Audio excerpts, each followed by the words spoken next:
میری زندگی کا مقصد تیرے دین کی سرفرازی، میں اسی لیے مسلمان، میں اسی لیے نمازی۔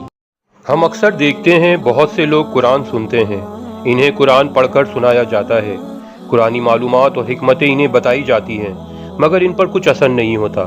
عربی لوگ تو قرآن ڈائریکٹ سمجھتے ہیں، ان کی اپنی زبان میں قرآن نازل ہوا ہے، پھر بھی ہم دیکھتے ہیں کہ عربیوں کے معاشرے میں تو سب سے زیادہ گمراہی پھیلی ہوئی ہے۔ ایسا کیوں ہے کہ قرآن اللہ کا کلام ہو کر بھی ان کے دلوں پر اثر انداز نہیں ہوتا؟ اس کا جواب بھی خود قرآن دے رہا ہے۔ قرآن خود بتا رہا ہے کہ اس کی تعلیمات کیسے اور کس طرح لوگوں پر اثر انداز ہوتی ہیں۔ اسے سمجھنے کے لیے ہم سورہ یونس جو قرآن کی 10ویں سورہ ہے، اس کی ایک آیت نمبر 57 کو دیکھتے ہیں۔ اس ایک آیت میں پوری کہانی بیان کر دی گئی ہے۔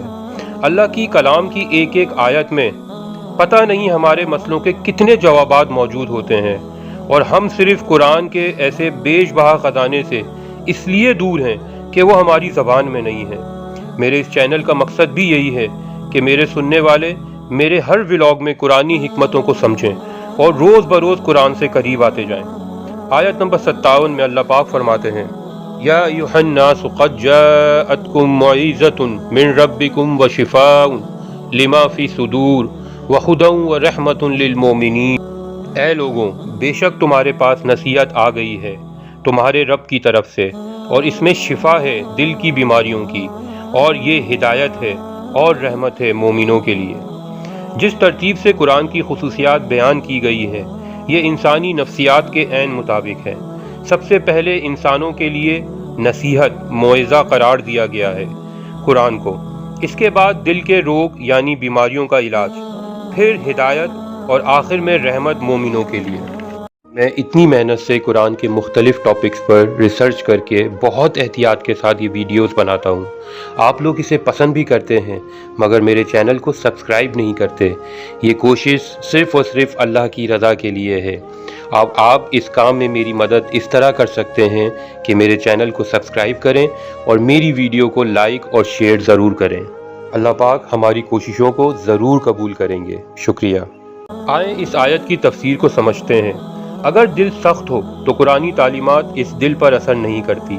ہم دیکھتے ہیں ایسے کئی لوگوں کو جو قرآن سنتے تو ہیں مگر ان پر خاطر خواہ کوئی اثر نہیں ہوتا۔ اس کی مثال بالکل ایسے ہے کہ اگر زمین پتھریلی اور سخت ہو اور اس پر بارش ہو جائے تو پانی اس میں جذب نہیں ہوتا اور اس میں رویدگی نہیں آتی۔ اس کے برعکس اگر زمین نرم ہو تو اپنے اندر سارا پانی جذب کر لیتی ہے اور ہر طرف سبزہ ہی سبزہ نکل آتا ہے۔ قرآن کو موعظہ بھی قرار دیا گیا ہے، یعنی وہ چیز جس سے نصیحت کی جائے۔ جب واعظ قرآن سے نصیحت کرتا ہے، ایسی آیتیں سناتا ہے جس سے لوگوں کے دل نرم پڑ جائیں، تو پھر اس کی تعلیمات اثر کرنا شروع کرتی ہیں اور یہ شفا بن جاتا ہے ان سب بیماریوں کے لیے جو دلوں میں موجود ہوتی ہیں۔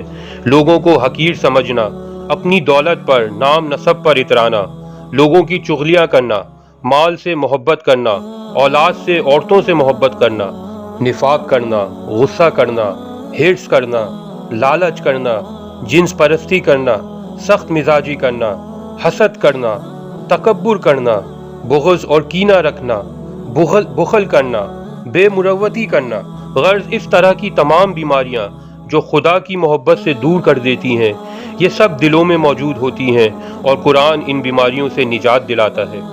جب دل نرم پڑ جائیں اور اس میں موجود بیماریاں نکل جائیں تو پھر یہی قرآن اس کے پڑھنے والوں کے لیے ہدایت بن جاتا ہے۔ صحیح غلط کا فیصلہ آسان ہو جاتا ہے، اللہ کے بتائے ہوئے ڈوز اور ڈونٹس پر چلنا آسان ہو جاتا ہے، اور پھر آخر میں یہی قرآن مومنوں کے لیے رحمت بن جاتا ہے۔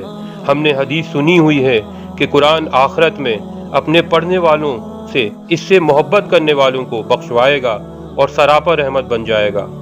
قرآن سب سے پہلے نصیحت ہے، اس کے بعد دلوں کے روگ کا علاج ہے، پھر ہدایت ہے، اور پھر اس کے پڑھنے والے اور اس کے مطابق زندگی گزارنے والوں کے لیے رحمت ہے۔ میرے واسطے دعا کیجیے گا اور میرے ولاگ کو سب کے ساتھ شیئر کیجیے گا تاکہ قرآن سے محبت کا یہ سفر یوں ہی چلتا رہے۔